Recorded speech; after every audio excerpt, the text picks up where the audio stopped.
The huge alien ship appeared suddenly in Earth's orbit on a clear morning in July 2057.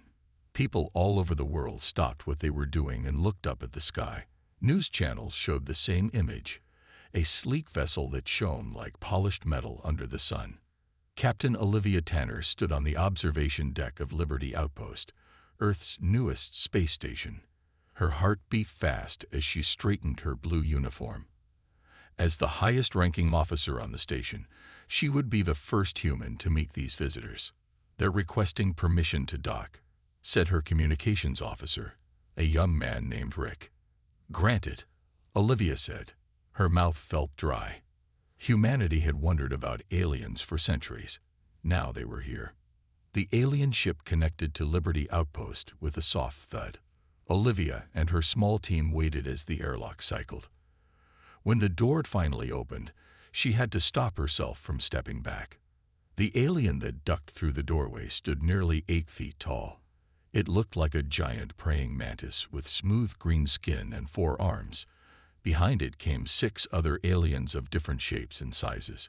"I am High Emissary Vorn Thax of the Galactic Consortium," the mantis-like being said in perfect English. Its voice came from a small device on what might be its chest. "We represent the 7 most advanced species in this part of the galaxy." Olivia swallowed hard. "Captain Olivia Tanner of Earth, we welcome you to our home." The aliens toured Liberty Outpost over the next few hours. Chief Engineer Mason Blackwell proudly showed them the station's systems. He was especially proud of his recycling technology that allowed the station to reuse almost everything. "We built this station using parts from older satellites and space junk," Mason explained, pointing to a wall panel. "This section came from an old communications satellite. We cleaned it, fixed it, and gave it new life." The aliens looked at each other. Then several of them made strange clicking sounds. The translation devices on their bodies converted this to laughter. "You use garbage to build your vessels?" asked a blue alien with tentacles. "How quaint." Vornthax moved his upper arms in what seemed like a dismissive gesture. "Our youngest species mastered molecular manufacturing 10,000 years ago. We can create perfect materials atom by atom." Mason's face turned red. "Our recycling systems are very efficient."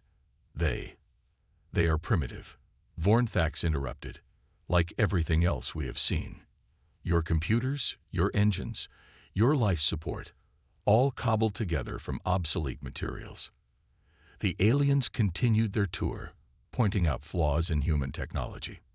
They laughed at the station's solar panels, calling them energy collectors a child would design. They mocked the thickness of the hull and the simplicity of the air filters.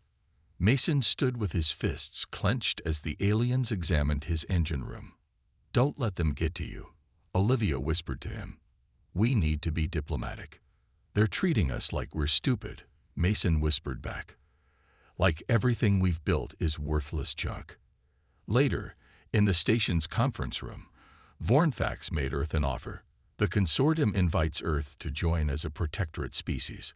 We will provide access to basic technologies that will help you advance." "What's a protectorate species?" Olivia asked. "A species under our guidance and protection," explained a bird-like alien. "You are not advanced enough for full membership, of course." Earth's governments debated for days before accepting the offer. Most leaders argued that access to alien technology was worth some wounded pride. 1 month later, a small group of aliens moved into a new compound built for them in Geneva. They called themselves advisors, but many humans felt they were more like overseers. Mason Blackwell watched news reports of the aliens settling in. He turned off his screen and looked out the window at the stars. "They laughed at us," he said quietly to himself. "They laughed at our junk."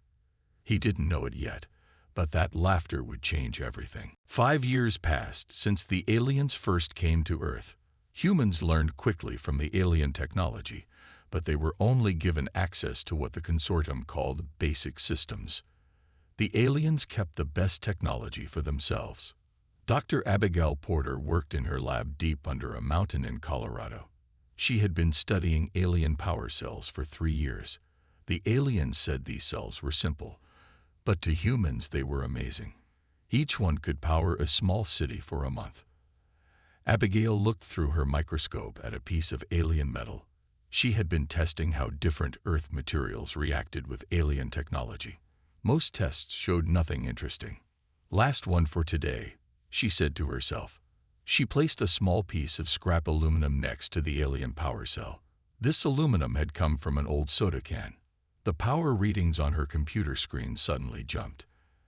Abigail blinked, thinking it was a mistake. She ran the test again. The same thing happened. That can't be right, she said. She tried different pieces of aluminum. Each time, the power output increased by 5 times when near the alien cell. Abigail worked through the night. By morning, she knew this was a major discovery. Something about Earth metals, especially in the forms humans used for everyday items, created a reaction with alien technology that boosted its power. She needed to tell someone she trusted. She called Mason Blackwell, who now led the Earth Space Development Agency. They had become friends over the years, united by their frustration with the aliens' treatment of humans. "Mason, I found something," she said over a secure line. "I can't explain it over the phone." They met 3 days later at an old mining facility on the moon. The place had been abandoned years ago, which made it perfect for secret work. "Look at this," Abigail said. She placed a small engine on the table. It was a mixture of alien parts and what looked like junk from Earth. "I made this using alien power cells and scrap metal from Earth. The power output is 5 times higher than pure alien technology." Mason watched as she activated the engine. It hummed softly, giving off a blue glow. "This shouldn't work," he said in amazement. "Why does it work?" "Something about our primitive Earth metals creates a reaction with their technology," Abigail explained. "The aliens never discovered this because they don't use materials the way we do. They create everything from scratch. They never thought to test their tech with our junk." Mason picked up the hybrid engine, turning it over in his hands. "Do the aliens know about this?" "I don't think so," Abigail said. "Their monitoring systems have noticed some unusual energy readings from my lab, but they classified them as harmless anomalies." Mason's eyes lit up. "We need to keep this secret for now. If the consortium finds out, they'll take over your research." Over the next few weeks, Mason and Abigail worked in the abandoned moon facility. They built more hybrid devices, combining alien technology with Earth materials that the aliens considered worthless. Meanwhile, Sergeant Frank Daniels of Earth Security noticed strange power signatures coming from the moon. His job was to monitor for any unusual activity that might threaten Earth. The readings from the old mining facility didn't match any known pattern. Frank was a man who loved a good mystery. "Something's happening up there," he told his partner. "I'm going to find out what it is." As Frank began his investigation, neither he nor Mason and Abigail knew they were about to be caught up in a much larger danger. On the edge of the solar system, alien sensors detected the first signs of an approaching threat. The warlike Krillfax species had entered this part of the galaxy, and they were conquering everything in their path. Alarms blared in the consortium embassy in Geneva. High Emissary Vornthax moved quickly through the halls, his 4 arms working on different screens. The Krillfax had destroyed 3 consortium outposts in the last month. "We are recalling most advisors from Earth," Vornthax announced to his staff. "The war requires our presence elsewhere." Later that day, Vornthax met with Earth's United Defense Council. The room was filled with military and government leaders from around the world. Chair Patricia Sullivan, a no-nonsense woman with gray hair, led the meeting. "What does this war mean for Earth?" she asked directly. Vornthax's mandibles clicked before he spoke. "The Krillfax are a warlike species from another galaxy. Their ships and weapons are even more advanced than ours. They have already taken several of our outer colonies." "Will they come here?" asked General Alan Cooper. "Eventually," said Vornthax. "But Earth is not strategically important. You have few resources they would want." His tone made it clear what he thought of Earth's value. And if they do come here? Patricia pressed. Then you are on your own, Vornthax said coldly. We cannot spare ships to protect a protectorate planet. After the meeting, Patricia met privately with Mason Blackwell and Sergeant Frank Daniels. Frank had discovered the secret moon base 2 weeks earlier, but instead of reporting it officially, he had contacted Patricia first. I think you should see what they're working on, he told her. Now, Dr. Abigail Porter joined their meeting via secure video link from the moon. Our hybrid technology works, Abigail explained.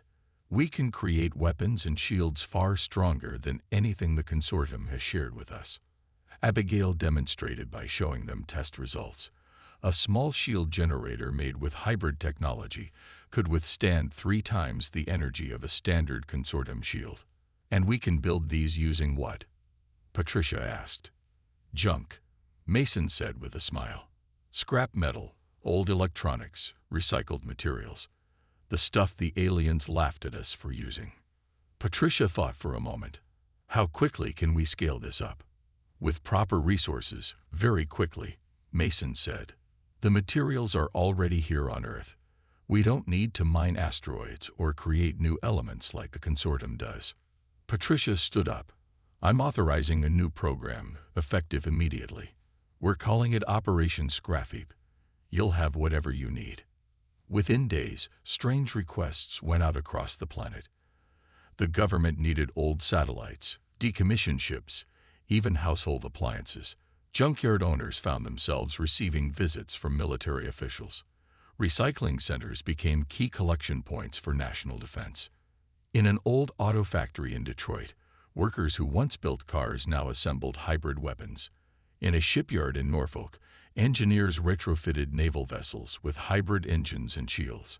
All across the country, people collected what the aliens had called junk. Olivia Tanner, now an admiral, oversaw the conversion of Liberty Outpost into Earth's first hybrid defense platform.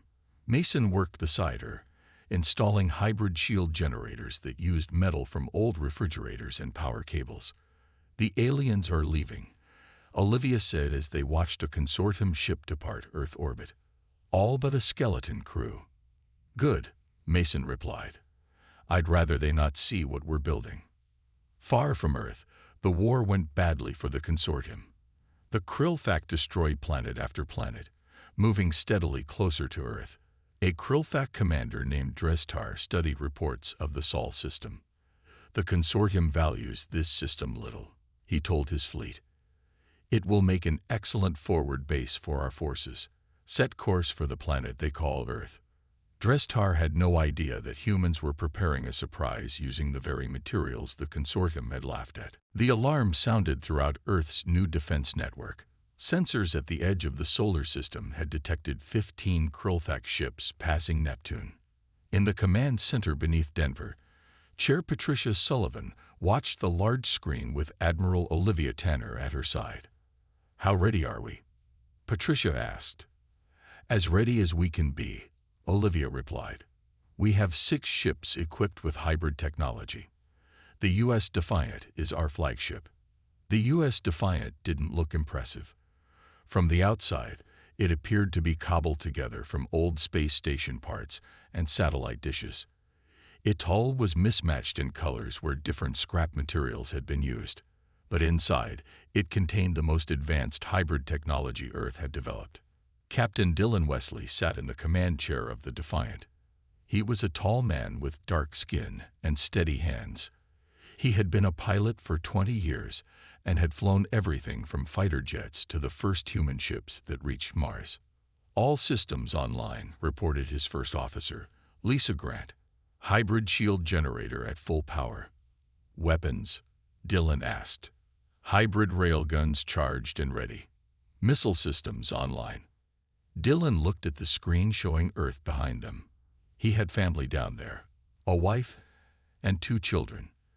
They were counting on him, along with billions of others. All ships, this is Captain Wesley, he said over the comm.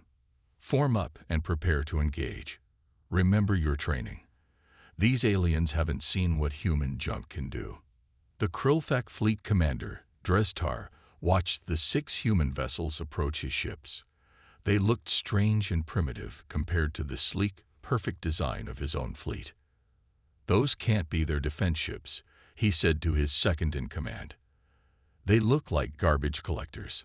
"The consortium reports indicate humans use salvaged materials," his officer replied. "Primitive technology." Drestar made a sound that translated as laughter. "This will be easier than expected. Prepare to fire warning shots. Perhaps they will surrender without a fight." The Krillthak fired energy beams at the human ships. The beams should have cut through such primitive vessels easily. Instead, they hit glowing blue shields that absorbed the energy completely. "Shields holding at 95%, Lisa reported on the Defiant. "No damage." Dylan nodded. "Return fire. All ships, engage targets." The human ships fired their hybrid railguns. The projectiles moved at incredible speeds, powered by the hybrid energy systems. When they hit the Krillthak shields, they didn't bounce off as expected. Instead, they'd punch straight through, tearing into the alien ships. "Impossible," Drestar shouted as his screen showed 3 of his ships already critically damaged. "How are they penetrating our shields?" The battle lasted less than 20 minutes. 13 Krillthak ships were destroyed. 1 managed to escape back toward the outer solar system, and 1 was disabled but intact. Dylan ordered his crew to board the disabled alien ship. They found the Krillthak survivors injured but alive. The aliens looked somewhat like large octopuses with bony ridges on their heads. One officer, identified by his uniform, was brought before Dylan. "How?" the alien asked through a translation device. "How did you defeat our superior technology?" Dylan picked up a piece of metal from a nearby table. It was part of the hybrid railgun system. A simple piece of copper that had once been part of an old Earth computer. "With junk," Dylan said. "The stuff you and the consortium thought was worthless." The alien stared at the copper piece. "That's not possible." Back on Earth, news of the victory spread quickly. People celebrated in the streets. Humans had faced their first alien threat, and won using their own ingenuity. But far away, at the edge of the solar system, the lone escaped Krillthak ship sent a message to its fleet. Earth would soon face a much larger force. Earth changed quickly in the weeks after the first battle. Factories ran day and night. People donated old cars, washing machines, and computers to collection centers. Every piece of metal had value now. Dr. Nicole Johnson worked in a lab in Seattle. She was a materials scientist who had been studying metals for 20 years. Now she spent her days mixing different Earth materials with alien technology. "Try this mix," she told her assistant, handing him a panel made from old soda cans, copper wire, and pieces of a junked refrigerator door. When combined with alien energy fields, it created something new, composite scrap armor. "It's stronger than anything the consortium has," she said, watching as test lasers failed to penetrate it. In Chicago, engineer Jake Martins developed a new weapon. He called it the recycled railgun. It used magnets taken from thousands of old hard drives to accelerate projectiles to incredible speeds. "Each magnet is slightly different," Jake explained to military officials.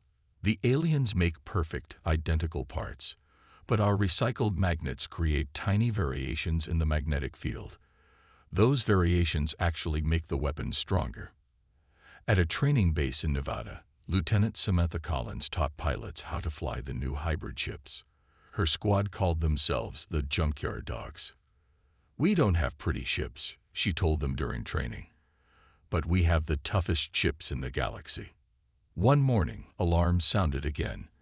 Sensors detected a massive Krillthak fleet entering the solar system, over 50 ships this time. Chair Patricia Sullivan called an emergency meeting. "Our fleet has grown to 22 ships," she said. "We're still outnumbered." "But not outgunned," Admiral Olivia Tanner replied. "Our hybrid technology gives us an edge." Captain Dylan Wesley prepared the U.S. Defiant once more. His crew moved with confidence now. They had fought the enemy before and won. The human fleet met the Krillthak near Mars. The battle was fierce. Human ships took damage, but their hybrid shields held against most attacks. The recycled railguns tore through alien vessels. Lieutenant Collins and her junkyard dogs flew smaller hybrid fighters that darted between the larger ships, causing havoc. After 6 hours of fighting, the Krillthak retreated. Earth had won again, though 5 human ships were damaged beyond repair. News of the victory spread across the galaxy through consortium communications. The remaining alien advisors on Earth suddenly paid much more attention to human activities. 3 days later, High Emissary Vornthax returned to Earth with a delegation of consortium leaders. They requested an immediate meeting with Earth's leadership. "We have received reports of your victories against the Krillthak," Vornthax said. His tone was different now, respectful, even concerned. "This is unexpected." "Is it?" Patricia asked. "We used what we had. You called it junk." "We need to know how you've achieved these victories," said another consortium member, a blue crystalline being. "The Krillthak have pushed us back on every front. 3 consortium homeworlds have fallen. You want our help now?" Mason Blackwell asked. He had been promoted to Director of Hybrid Technology Development. "The consortium requests your assistance," Vornthax said carefully. Patricia leaned forward. "And what do we get in return?" "What do you want?" asked Vornthax. "Full membership in the consortium," Patricia said without hesitation. "Not as a protectorate, but as equals." The aliens looked at each other, their body language showing discomfort. "That is not possible," said Vornthax. "Your species is too young." "Then we'll keep our technology to ourselves," Patricia replied, "and defend our own planet." As the meeting ended without agreement, Mason and Abigail shared a look. They knew the consortium wouldn't give up that easily. Some alien species were already suggesting taking the human technology by force. Meanwhile, the Krillthak prepared for a final assault. Their next target, Earth itself. 3 days after the meeting with Vornthax, Earth received an urgent message from the consortium. The Krillthak had attacked 3 more consortium worlds at once. 2 planets had fallen in less than a day. The situation was desperate. Patricia Sullivan called the Defense Council together again. "The consortium is on the edge of defeat," she told them. 3 of their 7-member species face extinction. "And now they want our help," Mason said. "The same people who laughed at our technology." Abigail Porter joined the meeting by video. "We should help them," she said, "not for their sake, but for ours. If the Krillthak destroy the consortium, they'll come for us next with their full force." Patricia nodded. "I agree, but we'll do it on our terms." The next day, Earth sent a message to the consortium. Humans would join the war effort, but only if granted immediate full membership. After just 6 hours, the consortium agreed. They were too desperate to refuse. Within a week, the Junkyard Armada left Earth's orbit. 47 ships, all built using hybrid technology. They didn't look impressive, a collection of mismatched parts and recycled materials. But inside each one was the most powerful technology in the galaxy. Captain Dylan Wesley led the fleet. The U.S. Defiant had been repaired and upgraded with even more powerful hybrid systems. "We're heading to Proxima Centauri," Dylan told his crew. "The Krillthak have a major fleet there. It's our first stop." The battle at Proxima Centauri became the turning point of the war. The Krillthak had over 100 ships waiting there. They had heard about Earth's strange technology and prepared special weapons to counter it. But they weren't ready for Captain Kelly Bennett's tactics. Kelly was a brilliant strategist who commanded a squad of smaller hybrid ships. She had come up with the idea of junk ship decoys. "Launch the decoys," Kelly ordered as the battle began. Dozens of objects that looked like broken satellites and space junk floated toward the Krillthak fleet. The aliens ignored them, focusing their fire on the main human ships. But the decoys were actually powered by small hybrid engines and carried powerful bombs. When the decoys reached the Krillthak ships, they exploded, causing chaos in the alien formation. The main human fleet then attacked with full force. After 3 hours, the Krillthak retreated, leaving over 60 destroyed ships behind. News of the victory spread quickly through consortium space. For the first time since the war began, people felt hope. Dr. Abigail Porter and Mason Blackwell traveled to the consortium's central world to meet with scientists there. They carefully shared some of their hybrid technology with trusted alien allies. The key is the imperfections, Abigail explained to a group of consortium scientists. Your manufacturing makes perfect, identical parts. But our recycled materials have tiny flaws and differences. Those imperfections create energy patterns that your perfect materials can't produce. The alien scientists were amazed. One of them, a glowing cloud-like being named Zell, said, "We've been wrong about humans. We thought your recycling was primitive. But it's actually more advanced than our methods in some ways."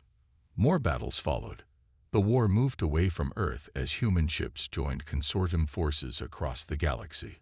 Some battles were won, others lost, but the tide was turning. Humans became celebrities in consortium space. Alien children played with toys shaped like the strange junk ships from Earth. Alien scientists studied human recycling methods. The race that had once been mocked was now respected and admired. 6 months after joining the war, Abigail Porter stood on the bridge of a consortium science vessel. She looked out at the stars and smiled. "They're not laughing at our junk anymore," she said quietly. 1 year after Earth joined the war, the final battle took place in the Sirius star system. The remaining Krillthak forces had gathered there for a last stand. 300 of their ships faced 200 consortium vessels, including 60 human hybrid ships. Admiral Olivia Tanner commanded the combined fleet from her flagship, the U.S. Valor. The ship had once been a simple space station module. Now it was the most powerful vessel in the galaxy. "All ships in position," reported her communications officer. Olivia looked at the tactical display. The human ships were at the front of the formation, their hybrid shields stronger than anything else in either fleet. "Begin the attack," she ordered. "Remember the plan." The battle was the largest in the galaxy's history. Energy beams flashed between ships. Railguns fired salvos of hybrid projectiles. Fighter craft darted between larger vessels. Lieutenant Samantha Collins led her junkyard dogs through the heart of the Krillthak formation. Her fighters were made from old satellites and cargo containers, but they moved with incredible speed and agility. "Target their command ships," she told her pilots, "just like we practiced." On Earth, people watched the battle through data feeds. In a junkyard in Ohio, Ben Harris sat on the hood of an old car and looked up at the stars. His business had supplied thousands of tons of scrap metal to the war effort. Now he was the wealthiest person in human history, the owner of Harris Hybrid Materials. "Who would have thought," he said to himself, "that my junk would help save the galaxy?" After 18 hours of fighting, the Krillthak Supreme Commander sent a message. They surrendered. The war was over. 2 months later, the consortium held a ceremony on their central world. The Great Hall was filled with representatives from all member species, including humans. Earth now had equal status with the other 7 species. High Emissary Vornthak stood before the gathering. He looked older than when he had first visited Earth, his green skin now paler. "Today marks a new beginning for the consortium," he said. "We have faced our greatest threat and survived, thanks in large part to our newest members." He turned to face the human delegation, led by Chair Patricia Sullivan. "Humans have taught us an important lesson," Vornthax continued. "What one species sees as worthless may contain great value. What we mocked as primitive has proven to be innovative." Patricia stepped forward to speak. "Earth is proud to stand with the consortium. We may be young compared to other species, but we bring our own strengths. We see potential where others see junk." After the ceremony, Mason Blackwell and Abigail Porter walked through the consortium capital city. Alien children played nearby with toys made to look like human hybrid ships. "Did you ever imagine this?" Abigail asked. "When they first laughed at our recycling systems." Mason smiled. "Not exactly, but I knew they were wrong about us." In the following years, the galaxy changed. The consortium established its new headquarters in Earth orbit. Human hybrid technology spread throughout consortium space. Earth's approach to recycling and repurposing became standard practice on thousands of worlds. 5 years after the war ended, Admiral Olivia Tanner sat in her office on the new consortium headquarters station. Through her window, she could see Earth below. Ships from all 8 consortium species moved around the station, many of them showing the patchwork look of hybrid construction. High Emissary Vornthax entered after knocking. He had become a friend over the years. "The new hybrid drive system is ready for testing," he said. "Your engineers have outdone themselves again." Olivia nodded. "We keep finding new ways to use old things." Vornthax made a gesture of respect with his 4 arms. "I must formally apologize again for how we treated humans when we first met. We were arrogant and foolish." "Water under the bridge," Olivia said with a smile. "Besides, if you hadn't laughed at our junk, we might never have discovered hybrid technology." She looked out at the stars. Sometimes the things people mock become the things that save them. That's a lesson worth remembering. In junkyards and recycling centers across Earth, signs now hum proudly. Today's junk, tomorrow's salvation.